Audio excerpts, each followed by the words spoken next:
Most people are simply not ready for what's about to hit their wallet, and it's not some far-off event. I am talking about changes that could hit the economy in weeks, maybe even days. If you're only watching the headlines or scrolling social media for your economic updates, you're probably getting a version of the truth that someone wants you to hear. One channel says everything's fine. Another says we're on the brink of collapse. The reality? The truth is hiding somewhere in the middle, and it's your job to find it. Right now, we're standing at a financial crossroads. The decisions being made this month will shape not only the economy in 2025, but also the opportunities and risks you and I will face for years. From my research, the path we're heading down could wipe out savings, shake the job market, and send the stock market swinging wildly. But it's also a time when, if you're prepared, you could make some of the smartest financial moves of your life. This is where it gets tricky. The overall macroeconomic picture isn't just not great. It's a storm with multiple fronts. We've got aggressive new tariffs from Washington reshaping global trade. We've got inflation that refuses to cool to the Fed's target. We've got interest rates stuck at multi-year highs, making mortgages, car loans, and credit card debt heavier than ever. And just when you think Wall Street is stabilizing, the ground shifts again. It's a lot to take in. But as Warren Buffett says, an investor needs to do very few things right, as long as he or she avoids big mistakes. Right now, the biggest mistake is pretending the storm isn't real. Over the next few minutes, I'm going to walk you through exactly what's happening now, today, in the U.S. economy. I'll show you how President Trump's tariff strategy is impacting your cost of living, how the Federal Reserve is boxed into a corner on rates, why household debt is flashing red warning lights, and what this could mean for the stock market, even a potential recession. Some of what you'll hear will confirm your worst fears. Some might surprise you, but all of it will help you get ready because the storm is already here. The question is whether you'll be ready to survive it, or positioned to benefit when the sky's clear. Let's start with the most visible, and arguably the most disruptive, policy shift of the year, tariffs. Last year, tariffs were already a headline story, but in 2025, they've gone from policy debate to economic reality. Under President Trump's second term, tariffs have been rolled out faster and harder than almost anyone expected. Today, the average tariff rate across key trading categories sits at more than 18%, the highest since 1933. Some sectors are facing shockingly high barriers. Semiconductors from certain Asian countries carry 100% tariffs. Steel imports are taxed at 50%, and fully assembled cars from specific markets face charges between 25 and 50%. That's not just a tax on foreign producers, it's a tax that eventually finds its way to you and me when we make purchases. Just recently, the White House announced a fresh round of levies targeting electronics and rare earth materials, citing national security and supply chain resilience. And in early August, there was a brief pause, a so-called truce, with China to delay some tariffs for 90 days. Markets rallied on that news, with the Dow gaining over 1,000 points in a single session. But traders and analysts know these truces are fragile. They're not the end of the trade war, they're a coffee break. The economic toll of these measures is already showing up in the numbers. The Financial Times recently reported that tariffs alone are expected to shave 1 percentage point off gross domestic product growth in 2025. Businesses that rely on imported goods, from automakers to home builders, are raising prices to maintain margins. And as anyone who's recently bought a car or renovated a kitchen can tell you, those higher costs aren't subtle. Here's where Buffett's perspective is crucial. Back in March, at Berkshire Hathaway's annual meeting, he didn't mince words. He called tariffs an act of war to some degree, warning that they can distort markets in ways that hurt both producers and consumers. Buffett's companies aren't immune either. Dairy Queen faces higher costs for imported ingredients, and his furniture and home goods businesses are paying more for raw materials. But he also made a point that most headlines skipped over. Tariffs tend to cause short-term chaos, but they also reveal which businesses have true pricing power. Companies that can raise prices without losing customers tend to weather these storms far better than those competing purely on cost. That's not a comforting message for households feeling the pinch. Higher sticker prices mean less money for savings, investments, or even just day-to-day expenses.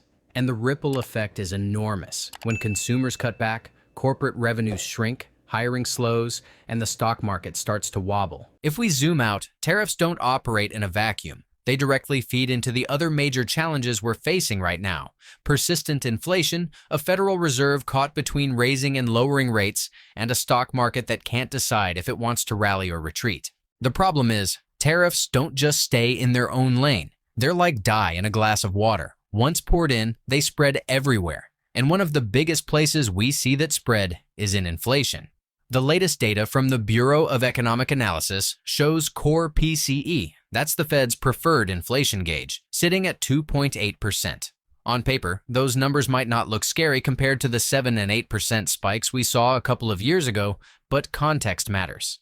The Federal Reserve's target is 2%, and we're still stubbornly above that despite high interest rates and slowing growth. This is where a dangerous word starts popping up in economic conversations: stagflation. It's an ugly blend of stagnant economic growth and persistent inflation. Some economists have been calling what we're seeing now stagflation light. Growth isn't completely stalled, but it's sluggish enough that people are starting to feel the pinch without any relief in prices. That's a bad combination for households because it means your paycheck doesn't stretch as far, and your job security isn't rock solid either. We're already seeing signs of stress. A recent Washington Post analysis showed that middle-class spending has cooled sharply since spring, and delinquency rates on credit cards and auto loans are climbing again. For families who are already living close to the financial edge, even small price increases are tipping budgets into the red. Warren Buffett's view on inflation is refreshingly simple. In his words, inflation swindles almost everybody. It eats away at purchasing power, it distorts investment decisions, and it punishes savers who leave cash idle. Over the decades, Buffett has consistently pointed to businesses with strong pricing power and low capital needs as the best defense. Companies that can raise prices without losing customers, and that don't require constant heavy reinvestment to stay competitive. But even those businesses aren't immune forever. If tariffs keep raising input costs and wages stay flat, eventually consumers start pulling back. When that happens, even the strongest brands can feel the slowdown. We've also got the psychological factor. Inflation changes behavior. People postpone big purchases. They trade down to cheaper brands, they cut back on dining out, and when enough people do that at the same time, the slowdown feeds on itself. The Fed is staring at a tricky situation. Inflation hasn't cooled enough to justify rate cuts, but growth isn't strong enough to comfortably keep rates high without risking a recession. That's the kind of fork in the road where one wrong move can send the economy into a tailspin, and where investors need to decide whether to brace for more turbulence or start positioning for long-term opportunities. Back in early 2024, most analysts expected the Fed to begin lowering rates gradually throughout this year. But here we are, in August 2025, and the federal funds rate is holding steady in the range of 4.25 to 4.5%. Why the hesitation? In one word, inflation. Despite signs of slower growth, inflation hasn't dropped enough to give the Fed confidence that cutting rates wouldn't reignite the problem. Their official target is 2%, and with core inflation still hovering around 2.83%, they're reluctant to make any moves that could send prices higher again. This is what's known as being stuck between a rock and a hard place. On one side, keeping rates high helps keep inflation in check, but it also raises borrowing costs for everyone, from homebuyers to small business owners. On the other hand, lowering rates would give the economy a boost, but it risks undoing the progress made against inflation. The market reaction to this indecision has been mixed. JP Morgan currently puts the probability of a recession in the next 12 months at 40%, lowered from previous estimates, while the International Monetary Fund has increased it from 25% to 40%, citing some resilience in the labor market. Meanwhile, a recent Wall Street Journal survey showed that many economists have actually lowered their recession odds and are forecasting stronger job growth than earlier in the year. So, who's right? The honest answer? No one knows for sure. Economic forecasting is tricky even in stable times, and these are not stable times. We're dealing with a unique combination of trade policy shocks, geopolitical uncertainty, and shifting consumer behavior. Just as Buffett said, "You can't predict the market, but you can prepare for it." In his view, what the Fed does in the next meeting might cause short-term swings in the market, but it shouldn't change your long-term strategy. Buffett has repeatedly emphasized that interest rates are like gravity in the financial world. When they're low, asset prices tend to float higher. When they're high, valuations often come down. But his response to that reality isn't to try to time rate changes. It's to keep buying great businesses at reasonable prices, regardless of the macro backdrop. If you only looked at today's market numbers, you might think 2025 has been a great year for investors. As of mid-August, the S&P 500 is up close to 10% year-to-date. Tech stocks are still leading, and a few big names have posted record quarterly profits. But that upward line you see on the chart now? It hides one of the most dramatic market whiplashes in recent memory. It all started in early April, on what the White House called America's Liberation Day, the official rollout of another sweeping round of tariffs.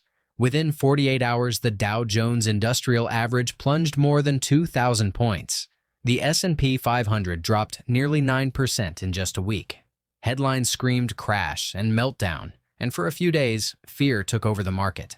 Trading volumes spiked, safe haven assets like gold and treasury bonds surged, and investors were dumping stocks faster than they could get quotes.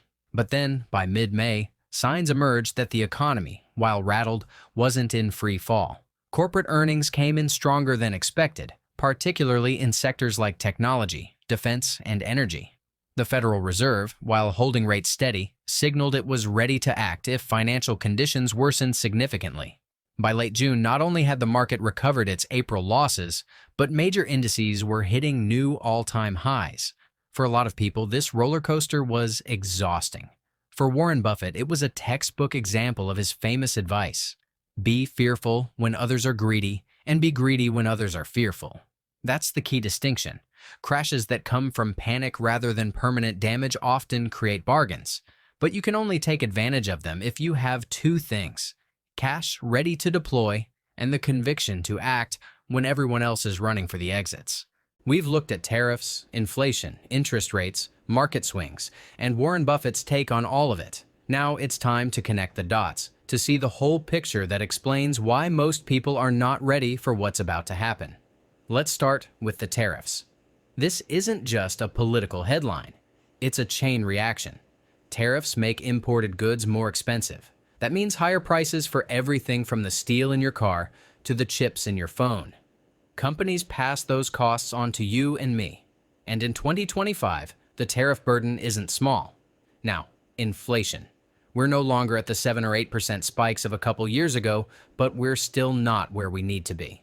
Core PCE, the Fed's preferred gauge, is sitting at 2.8%. That tells us prices aren't cooling as quickly as hoped, especially in services. This is happening despite high interest rates. Which brings us to the Federal Reserve. Back in early 2024, markets expected rate cuts by now. But here in August 2025, the Fed funds rate is still at 4.25 to 4.5%. The Fed is boxed in. Lower rates risk reigniting inflation if tariffs keep pushing prices higher. Higher rates risk slowing the economy too much. This stalemate means we could be stuck in a high-rate environment far longer than most people planned for. And the markets? April showed us how fast things can unravel. A tariff announcement sent the Dow down over 2,000 points in 2 days. So, what happens when you line all of this up? Tariffs are raising costs. Inflation is stubborn.